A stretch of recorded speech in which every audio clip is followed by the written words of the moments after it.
मुंबईतील घाटकोपर मधील गोसिया चाळ परिसरात पहाटेच्या सुमारास डोंगराचा भाग कोसळल्याची घटना घडली आहे।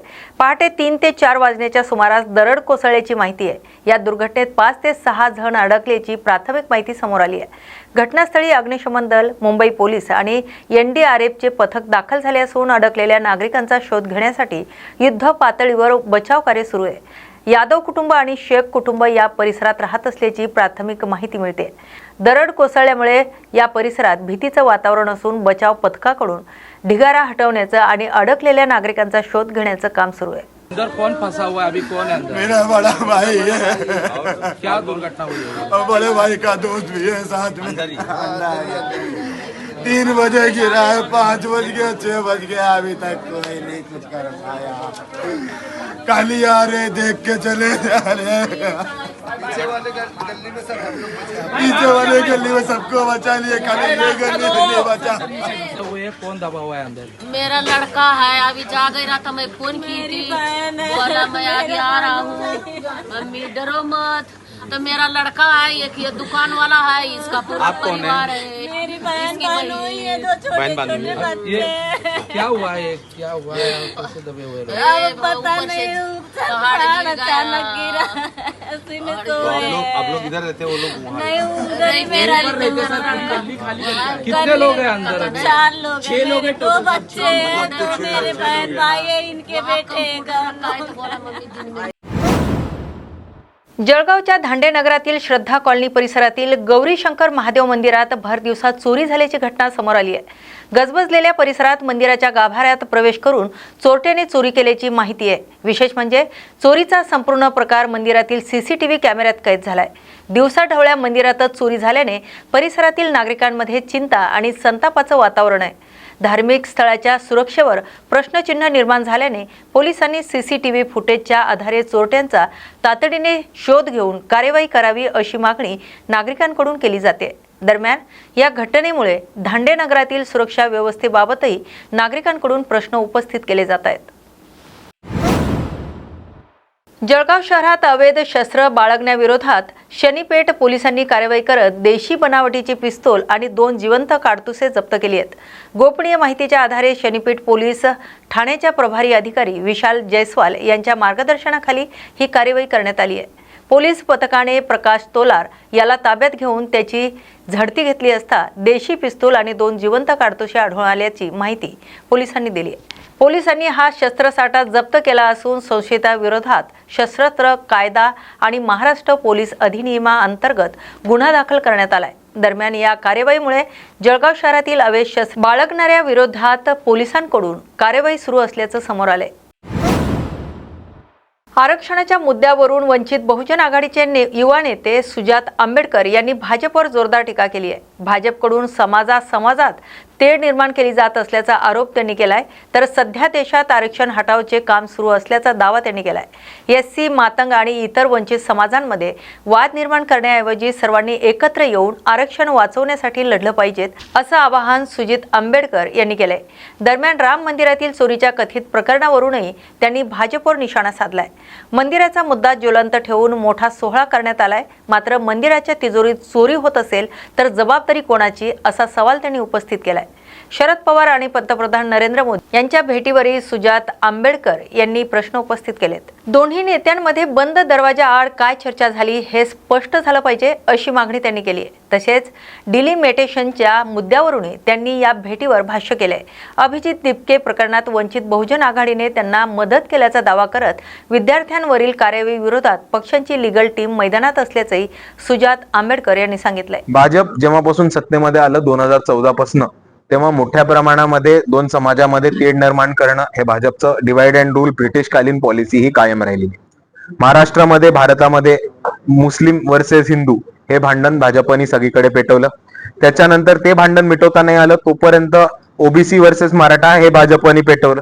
ते भांडण मिटवता नाही आलं तोपर्यंत त्यांनी मातंग वर्सेस बौद्ध आणि 18 पगड जाती ह्याच्यामध्ये SC समाजामध्ये एक भांडण लावण्याचं काम केलेलं आहे।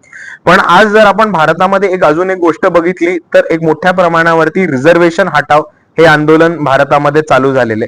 आणि माझं म्हणणं आहे की आपण ह्या आंदोलनाकडे खूप मोठ्या प्रमाणात फोकस केलं पाहिजे आणि आपण सर्वांनी एकत्र येऊन रिझर्वेशन वाचेल, आरक्षण वाचेल याच्यासाठी लढलं पाहिजे.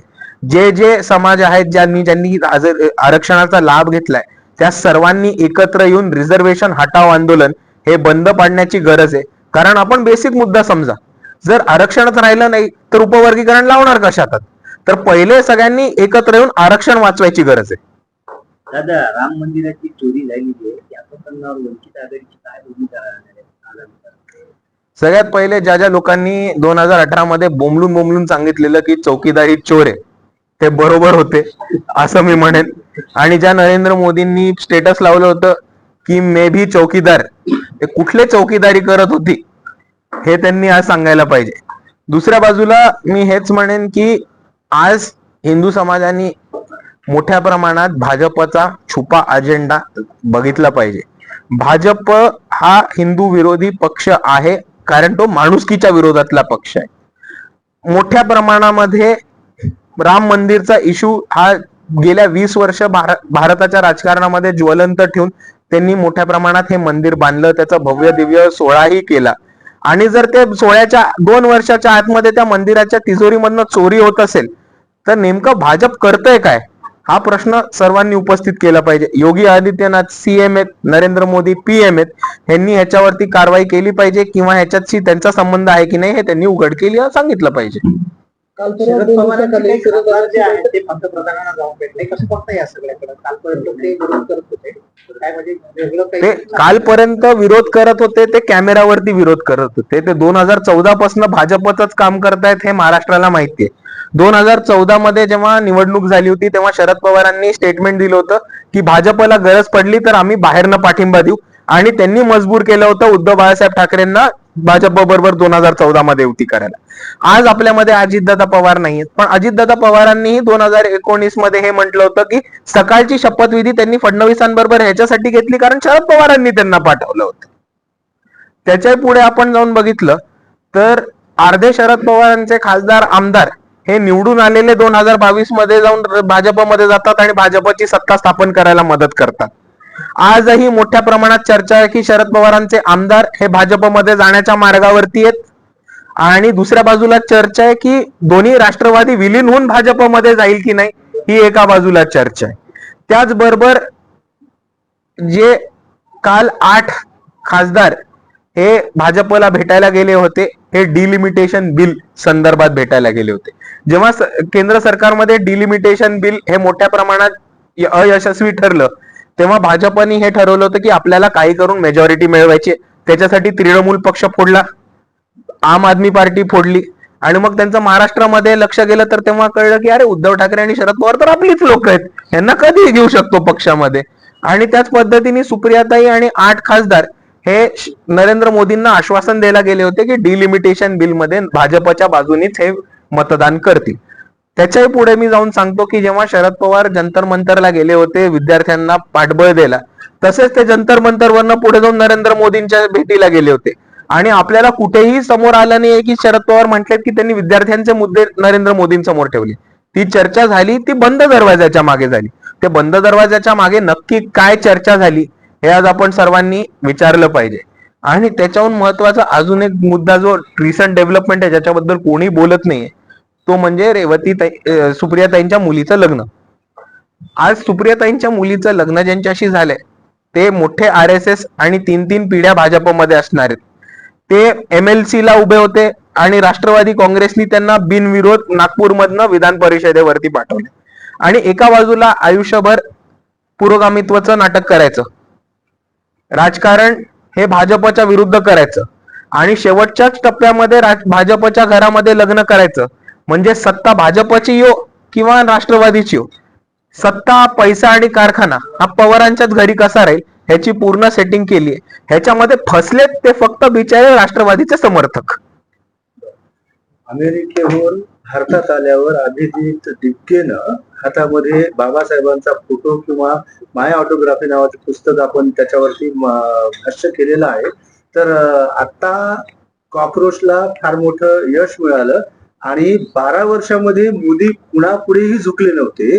त्यांना या कॉक्रोच पुढे झुकावं लागलं, अशी परिस्थिती निर्माण झाली आणि आता हे कॉक्रोच आज झारखंडमध्ये पोहोचलेले आहेत. तर याच्याकडे कसं बघता आणि त्याचं काय तुम्ही अनालिसिस जे मागच्या वेळेला केलं होतं त्याचा काय खुलासा करू इच्छिता?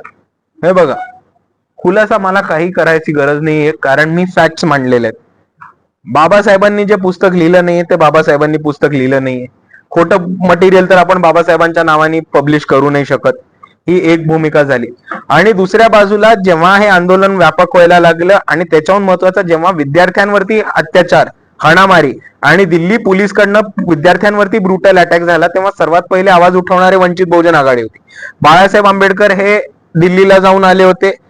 आणि मग बाळासाहेब आंबेडकर जंतर मंतरला जाऊन आल्यानंतर महाराष्ट्रातल्या इतर नेत्यांची दिल्लीला जायची रांग चालू झाली. जेव्हा अभिजित डिपकेंच्या घरावरती हल्ला होईल अशी बातमी समोर आली आणि त्यांच्या घराबाहेर गोंधळ चालू झाला, तेव्हा वंचित बहुजन आघाडीचे औरंगाबादचे युवा जिल्हा अध्यक्ष सतीशदादा गायकवाड हे सर्वात पहिले तिथे पोहोचले होते आणि त्यांनी ही भूमिका घेतली होती की अभिजित डिपकेंच्या आई वडिलांना कोणताही धक्काबुक्की किंवा कोणताही त्रास होणार नाही. आणि अभिजित डिपकेंच्या आई वडिलांचं बोलणं हे त्यांनी बाळासाहेब आंबेडकरांशी तिकडच्या तिकडे करून दिलं होतं. आणि त्याच्याहून महत्वाचं, जेव्हा दिल्लीमध्ये लाठीचार्ज, वॉटर कॅनन्स आणि टिअर गॅसचा मोठा वापर विद्यार्थ्यांवरती केला, तेव्हा महाराष्ट्र बंद करण्याचं काम हे वंचित बहुजन आघाडीने केलं होतं.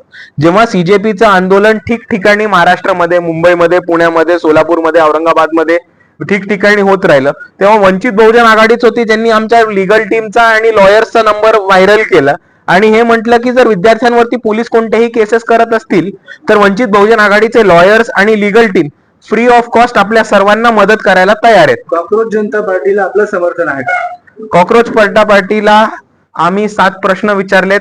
त्या 7 प्रश्नांवरती कॉक्रोच जनता पार्टीनी जर भूमिका स्पष्ट केली तर आमचं समर्थन त्यांना 100% राहील. पण त्याच्याहून महत्वाचं, कॉक्रोच जनता पार्टी अजूनही म्हणते की ते आंदोलन आहेत आणि रजिस्टर्ड पार्टी नाही आणि कोणत्याही स्टुडंट लँड आंदोलनाच्या विरुद्ध वंचित कधीही. रिलायन्स इंडस्ट्रीजच्या बायोगॅस प्रकल्पातून निर्माण होणारे लिक्विड फॉर्मेटेड ऑर्गॅनिक मॅन्युअर अर्थात लिक्विड सेंद्रिय खत पाबळ खोऱ्यातील शेतजमिनीत टाकण्याचा प्रयत्न होत असल्याचा आरोप शिंदे शिवसेनेकडून करण्यात आलाय. या वेस्टमुळे शेती, पशुधन आणि नागरिकांच्या आरोग्यावर परिणाम होण्याची शक्यता असल्याचा दावा करत हा प्रकार तातडीने थांबवण्याची मागणी करण्यात आली आहे. शिंदे शिवसेनेचे रायगड जिल्हा युवा जिल्हा अध्यक्ष संजय म्हात्रे यांच्या नेतृत्वाखाली पदाधिकाऱ्यांनी बाबळ खोऱ्यात पाहणी केली आहे. प्रकल्पाच्या क्षेत्रात वेस्टची विल्हेवाट न लावता तो एका शेतकऱ्याच्या शेतात टाकण्याचा प्रयत्न होत असल्याचा आरोप यावेळी करण्यात आलाय. वेस्टमधून दुर्गंधी येत असल्याने नागरिकांना त्रास होत असल्याचंही पदाधिकाऱ्यांनी सांगितलंय. हा वेस्ट नदीच्या पाण्यात मिसळल्याने 2 गुरांना त्रास झाल्याचा दावाही संजय म्हात्रे यांनी केलाय. या प्रकरणी प्रयोगशाळेचा चाचणी अहवाल संबंधित प्रशासनाच्या निर्देशनास आणून दिल्याचं त्यांनी सांगितले. दरम्यान हा प्रकार थांबला नाही तर कृषी विभाग आणि संबंधित कंपनी विरुद्ध जन आंदोलन छेडण्याचा इशारा संजय म्हात्रे यांनी दिलाय. माझी तुम्हाला ओळख करून पहिला, मी संजय रघुनाथ म्हात्रे. मी युवा सेना जिल्हा प्रमुख आहे आणि मी इथला शेतकरीसुद्धा आहे आणि माझी मिसेस इथं सरपंच आहे निगड्या ग्रामपंचायतीमध्ये. मला इथून शेतकऱ्यांनी कळवलं की बाबा असा मलवा आपल्या नदीमध्ये आले आणि कोणीतरी टँकर घेऊन तिकडून येतो आहे. तर त्याची पाहणी त्या शेतकरीच केली आणि इथल्या युवा पिढीने केली आणि त्याचा पाठपुरावा केला. तर कुठं टाकतात म्हणून त्याचा आपण पाठपुरावा केल्यानंतर आपण पाहिलाच असेल की तिथं खड्डा खोदलेला आहे आणि तिथं तो मलवा पडलेला आहे. पण हा मलवा नदीत गेल्यामुळे तिथं गुरं-ढोरं होरपळत होती, ती कशी मशी वाचवली त्या लोकांनी. परंतु जर गुरं-ढोरं होरपळत असतील तर नक्कीच माणसंसुद्धा होरपळून मरू शकतात आणि हे त्या शेतकऱ्याला फसून हा मलवा इथं आणलेला आहे. जर रिलायन्सचा मलवा तिथून येतो इकडं, जर तो शेतीसाठी पूरक असता तर मग तेही त्यांच्या भागात काय वापरला. रिलायन्सची 5,000-10,000 एकर जमीन आहे, मग तुमच्या इथं यूज करा, चांगला यूज करा. एखादा शेतकऱ्यांचा मेळावा घ्या आणि त्यात सांगा की हा जो मलवा आहे हा शेतीसाठी चांगला आहे, पूरक आहे. तसं काही न करता चोरी चुपून हे टँकर आणतात इथं आणि टँकरचा नंबरसुद्धा नाही, त्या नंबर प्लेटसुद्धा नाही, असे टँकर इकडे येतात आणि इथं टाकतायत. अशा इथं आतापर्यंत 40 टँकर इथं टाकले आहेत. याच्यापासून आमची ढोरं इथं होरपडले आहेत. तरी इथल्या शेतकऱ्यांची तक्रार केली, त्यानुसार आम्ही इथं आलो आणि बघतो तर इथं 5-6 टँकर होत्या आणि त्या टँकरच्या मुलं इथं आमचं नुकसान होते. आणि ही जी रिलायन्स कंपनी आहे, या रिलायन्स कंपनीला वाटतं की इथली लोकं अनाडी आहेत, पण आमची लोकं अनाडी नाहीत, आमची लोकं सुधारले. आम्ही खेडोपाड्यात राहतो, आम्ही कष्टाने कमवतो, आम्ही कुठला सरकारचा मालवा लुटत नाहीत, आम्ही इथले स्थानिक आहोत. त्याच्यामुळं जेव्हा मी इथे आलो तेव्हा ह्या शेतकऱ्यांनी सांगितलं, आम्ही शेतकरी ह्या टँकर अडवल्या आणि ह्या लोकांनी सांगितलं अशा आम्ही टँकर अडवलं. तिथून नंतर आम्ही फोन केला कृषी अधिकाऱ्यांना. तेव्हा कृषी अधिकाऱ्यांना विचारलं मी की बाबा साहेब हे कसं काय आहे, तर नाही तुम्हाला मी सांगतो. कृषी अधिकाऱ्यांना पण याची पुरेपूर माहिती नाही आहे, पण तेही त्यांच्या अंगावर ओढले. हे चुकीचं आहे. इथल्या कृषी अधिकाऱ्याने याची पाहणी करायला पाहिजे. मुळात साहेब तुम्हाला सांगतो मी, पाहणी करायला पाहिजे. नंतर ह्याचा खरंच शेतीसाठी फायदा आहे की नुकसान आहे, हा फायदा आहे नुकसान आहे बघल्यानंतरच इथं हा शेतीत मालवा टाकायला पाहिजे. पण आम्हाला ही जी रिलायन्स कंपनी आहे, ही रिलायन्सची मॅनेजमेंट आहे, ही इथल्या आम्हाला शेतकऱ्यांना, आम्हाला नवीन युवा पिढीला ही वेडी समजते. पण आम्ही वेडी नव्हतो, आम्ही शहाणे आहोत. ही यांची आम्ही ही इथं आता यांचे टँकर आम्ही बंद केले. पण आम्हाला शासनाला म्हणणं आहे शासनाला की ह्यांच्यावर कायदेशीर कारवाई होऊन ही बंद झालं पाहिजे. आणि जे रिलायन्सचा जो प्रोजेक्ट आहे ती त्याही त्यांच्या इथंच ती मालवा टाकला.